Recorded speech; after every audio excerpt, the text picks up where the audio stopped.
अस्सलाम वालेकुम। Chemical coordination का चैप्टर हम स्टडी कर रहे हैं और आज के इस लेक्चर के अंदर हम पेनक्रियास को देखेंगे कि पेनक्रियास कौन से केमिकल सिक्रीट कर रहा है और उन केमिकल्स के आपकी बॉडी के अंदर क्या फंक्शंस हैं। जैसा कि हम जानते हैं पेनक्रियास एक हेट्रोक्राइन ग्लैंड है। क्या है? हेट्रोक्राइन ग्लैंड, यानी ये बोथ एंडोक्राइन ग्लैंड भी है और एक्सोक्राइन ग्लैंड भी है, दोनों फंक्शंस इसके हैं। एक्सोक्राइन ग्लैंड आप जानते हैं ऐसा ग्लैंड होता है जिसकी सिक्रीशन किसी डक्ट के जरिए स्पेसिफिक जगह पर जाकर गिरती हैं, और एंडोक्राइन ग्लैंड ऐसा ग्लैंड होता है जिसकी secretion directly into the blood stream शामिल होती हैं। तो आइए देखते हैं कि पेनक्रियास की स्ट्रक्चर कैसी है, इसके अंदर एक्सोक्राइन ग्लैंड का फंक्शन कौन से सेल परफॉर्म कर रहे हैं, एंडोक्राइन ग्लैंड वाले कौन से सेल्स हैं और क्या सिक्रीशन कर रहे हैं। पेनक्रियास को जब हम देखते हैं तो इस तरीके से पत्ते के जैसी इसकी स्ट्रक्चर होती है। आपके स्टोमक की पिछली साइड पर ये प्रेजेंट होता है और पत्ते की जैसी इसकी स्ट्रक्चर होती है। आपका जो पेनक्रियास है वो 95% एक्सोक्राइन फंक्शन परफॉर्म कर रहा है, यानी आपके पेनक्रियास के अंदर 95% ऐसे सेल्स हैं जो एक्सोक्राइनिक सिक्रीशन कर रहे हैं, सिर्फ 5% ऐसे सेल्स हैं जो कि एंडोक्राइनिक सिक्रीशन कर रहे हैं। क्लियर हो गया? तो पहले एक्सोक्राइनिक सिक्रीशन को देख लेते हैं, सिक्रीशन करने वाले सेल्स को देख लेते हैं। ये आपका पेनक्रियास है, इसके अंदर इस तरीके से ये रेड कलर में आपको कुछ सेल्स नजर आ रहे हैं। तो ये जो सेल्स हैं एक्चुअली ये डक्ट के साथ कनेक्टेड हैं। ये सेल्स क्या हैं? डक्ट के साथ कनेक्टेड हैं और ये 95% पेनक्रियास का पोर्शन इन्हीं सेल से मिलकर बना होता है। तो इस एक स्ट्रक्चर को जूम इन कर लेते हैं, तो इस स्ट्रक्चर को जब आप देखेंगे तो ये स्ट्रक्चर बहुत सारे सेल से मिलकर बनी हुई है ना। और ये जो सेल्स हैं इन्हें कहा जाता है एकिनार सेल्स। क्या कहा जाता है? These are acinar cells. Basically pancreas का जो एक्सोक्राइनिक पोर्शन है वो एकिनार सेल से मिलकर बना होता है, और एकिनार सेल्स के साथ आप देख रहे हैं ये क्या है? डक्ट है। इन सेल्स की secretion directly into the duct शामिल हो रही है, और ये डक्ट की लाइनिंग वाले सेल्स हैं। तो इस तरीके से ये डक्ट फिर यहाँ पर बहुत सारी डक्ट्स मिलकर एक कंबाइंड डक्ट बनती है। करते करते यहाँ पर जब ये डक्ट पहुँचती है तो पीछे लिवर प्रेजेंट होता है, लिवर के ऊपर गाल ब्लैडर होता है, पिछली साइड पर गाल ब्लैडर होता है जहाँ पर लिवर की सिक्रीशन स्टोर होती हैं।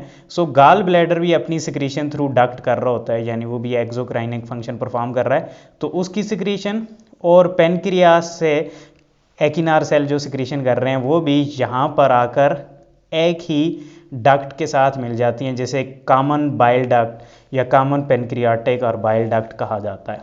और ये सिक्रीशंस फिर ट्रेवल करते करते इनटू द ड्यूडेनम आ जाती हैं। ये क्या है? ड्यूडेनम। ड्यूडेनम क्या है? स्मॉल इंटेस्टाइन का सबसे ऊपर वाला पोर्शन है। ओके, एकिनार सेल्स को अगर हम देखें तो एकिनार सेल्स सिक्रीट कर रहे होते हैं एंजाइम्स। क्या सिक्रीट कर रहे होते हैं? एंजाइम्स। एक्सोक्राइनिक सिक्रीशन क्या है? एंजाइम्स हैं। कौन कौन से एंजाइम्स होते हैं? ट्रिप्सिन होता है, काइमोट्रिप्सिन होता है, काइमोट्रिप्सिन, एमाइलेज एंजाइम होता है, लाइपेज एंजाइम होता है। ये डिफरेंट टाइप के एंजाइम्स होते हैं। ट्रिप्सिन, काइमोट्रिप्सिन प्रोटीन की डाइजेशन कर रहे होते हैं, माइलेज कार्बोहाइड्रेट की डाइजेशन कर रहा होता है, और लाइपेज लिपिड्स की डाइजेशन कर रहा होता है। ये सारी डाइजेशन ड्यूडेनम में हो रही होती हैं क्योंकि इनकी सिक्रीशन ड्यूडेनम में हो रही है, और ड्यूडेनम स्मॉल इंटेस्टाइन का पोर्शन है। इसके अलावा ये जो आपको सेल्स नज़र आ रहे हैं लाइनिंग, डक्ट की लाइनिंग वाले जो सेल्स हैं, ये बाइकार्बोनेट आयन को भी रिलीज करते हैं, HCO3। ये बाइकार्बोनेट आयंस भी रिलीज होते हैं। बेसिकली ये आयंस क्या करते हैं? यहाँ पर एसिडिटी को जाकर न्यूट्रलाइज कर देते हैं। तो ये आ जाता है पेनक्रियास का एक्सोक्राइनिक फंक्शन। ठीक है, अब हम देखते हैं पेनक्रियास के अंदर एंडोक्राइनिक सेल्स कौन से हैं और वो क्या सिक्रीट कर रहे हैं।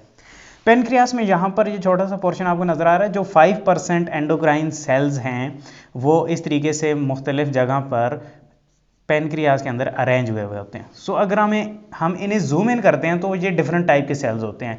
कुछ सेल्स को हम अल्फा सेल्स कहते हैं, कुछ सेल्स को हम बीटा सेल्स कहते हैं, और कुछ सेल्स होते हैं डेल्टा सेल्स।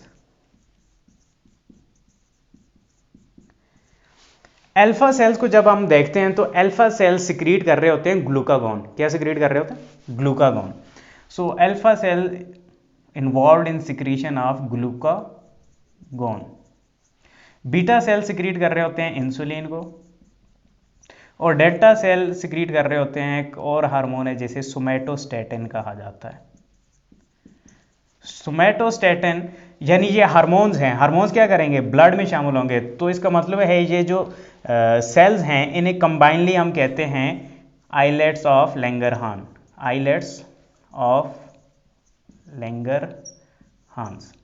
यानी ये जो आपको सेल नजर आ रहे हैं इन्हें जूम इन किया, ये कलेक्शन ऑफ सेल्स हैं। इन कलेक्शन ऑफ सेल्स को आइलेट ऑफ लैंगरहान्स कहा जाता है। इनके अंदर जब हमने देखा है अल्फा सेल्स भी होते हैं, बीटा सेल्स भी, डेल्टा सेल्स भी। अल्फा सेल ग्लूकागॉन को सिक्रीट कर रहे हैं, बीटा सेल इंसुलिन को सिक्रीट कर रहे हैं और डेल्टा सेल सोमैटोस्टैटिन को रिलीज कर रहे हैं। और ये हार्मोन्स हैं, इसका मतलब है ये directly into the blood stream शामिल होंगे। इसका मतलब है ये सेल्स कवर होंगे वेसल से, ब्लड वेसल से। सो इनके इन सेल्स के इर्द गिर्द ब्लड वेसल, हाईली वेस्कुलर होंगे, ब्लड वेसल्स होंगी जो इनको कवर किए होंगी।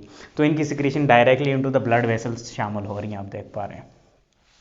डेल्टा सेल्स सोमैटोस्टैटिन को रिलीज करते हैं। ये ऐसे हार्मोन्स हैं जो दूसरे कुछ हार्मोन्स को उनकी सिक्रीशन को रोक देते हैं। इनका नाम ही क्या है, स्टैटिन, यानी ये स्टैटिक कंडीशन में ले आते हैं बाकी हार्मोन्स को। ओके, ग्लूकागॉन और इंसुलिन को अगर हम देखते हैं तो इंसुलिन को पहले देख लेते हैं। इंसुलिन एक ऐसा हार्मोन है जो आपके ब्लड में शामिल होकर सबसे इंपॉर्टेंट फंक्शन क्या परफॉर्म करता है, आपके ब्लड ग्लूकोज लेवल को डाउन करता है। कैसे डाउन करता है, ये रिड्यूस कर रहा है ग्लूकोज लेवल को। कैसे रिड्यूस कर रहा है, by glycogenesis in the liver. पहला काम क्या करेगा, आपके लिवर सेल्स को इंस्ट्रक्शन देगा और लिवर सेल्स ग्लूकोज को ग्लाइकोजन में कन्वर्ट करेंगे। सो ग्लाइकोजेनेसिस हो रही होगी लिवर के अंदर, यानी लिवर के अंदर ग्लूकोज ग्लाइकोजन में कन्वर्ट होकर स्टोर हो रहा होगा। तो आपके ब्लड से ग्लूकोज लिवर सेल्स लेंगे, उसे ग्लाइकोजन में कन्वर्ट करेंगे, तो ब्लड का ग्लूकोज लेवल डाउन होना शुरू होगा। सेकंड फंक्शन कैसे हो गया, increase use of glucose in muscles. Muscle cells के अंदर आपका ग्लूकोज का यूज तेज हो जाएगा। ग्लूकोज यूज तेज होगा तो क्या होगा, ब्लड से ग्लूकोज मसल्स में एंटर हो रहा है, मसल सेल्स में, मसल सेल उससे यूज कर रहे हैं, तो ब्लड का ग्लूकोज लेवल डाउन हो रहा है। सो सेकंड फंक्शन भी ग्लूकोज लेवल को कैसे डाउन कर रहे हैं, मसल्स को यूटिलाइज, सेलुलर रिस्पायरेशन को फास्ट कर रहा है basically. Promote access glucose conversion into fats. इसके अलावा अगर ग्लूकोज और ज़्यादा हो चुका है तो कुछ ग्लूकोज को ये इंसुलिन की मदद से कन्वर्ट किया जाता है इनटू फैट्स, या इंसुलिन प्रोवोक करता है, स्टिमुलेट करता है ऐसे सेल्स को जो कि ग्लूकोज को कन्वर्ट कर सकते हैं इनटू फैट्स। सो इस तरीके से आपके ब्लड ग्लूकोज लेवल को डाउन किया जाता है। तो अगर डिसऑर्डर्स की बात करें तो इंसुलिन से रिलेटेड डिसऑर्डर क्या आ जाते हैं, हाइपरग्लाइसीमिया, यानी ब्लड ग्लूकोज लेवल जब हाई हो जाता है। हाइपर क्या है, high, glycaemia mean high glucose level, high glucose level. तो ये लेवल कौन से पेशेंट्स में हाई होता है, डायबिटीज़ मेलिटस, यानी हाइपरग्लाइसीमिया में एक डिजीज़ है जैसे डायबिटीज़ मेलिटस या शुगर हम कहते हैं, उन पेशेंट्स के अंदर ग्लूकोज लेवल ब्लड के अंदर हाई होना शुरू हो जाता है। क्यों हाई होना शुरू हो जाता है, क्योंकि इंसुलिन कम प्रोड्यूस हो रही है। इंसुलिन कम होगी तो ब्लड का ग्लूकोज लेवल कैसे डाउन होगा, नहीं हो सकता।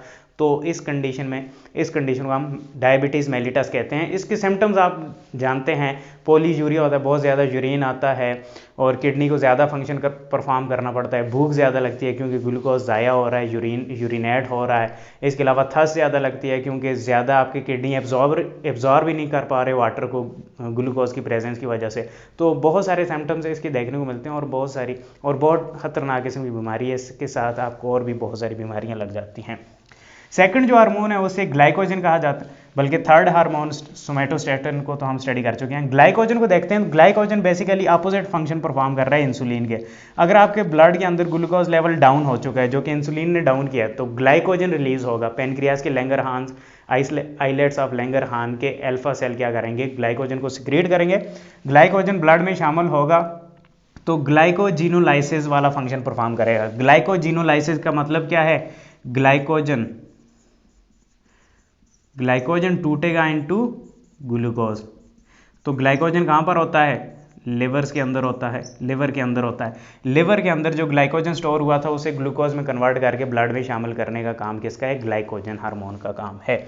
इसके अलावा ग्लाइकोजन प्रोमोट करता है ग्लूकोनियोजेनेसिस। ग्लूकोनियोजेनेसिस होता है ग्लूकोज बल्कि प्रोटीन्स और फैट्स को तोड़कर ग्लूकोज में कन्वर्ट करना। सो इससे हम ग्लूकोनियोजेनेसिस, यानी अदर देन ग्लाइकोजन के अलावा और सोर्सेज से ग्लूकोज का बनना ग्लाइकोनियोजेनेसिस कहलाता है।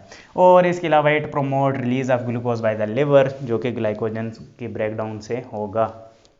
सो होपफुली आपको लेक्चर समझ में आया होगा। नेक्स्ट लेक्चर तक के लिए मुझे इजाज़त दें। शुक्रिया, अल्लाह हाफ़िज़।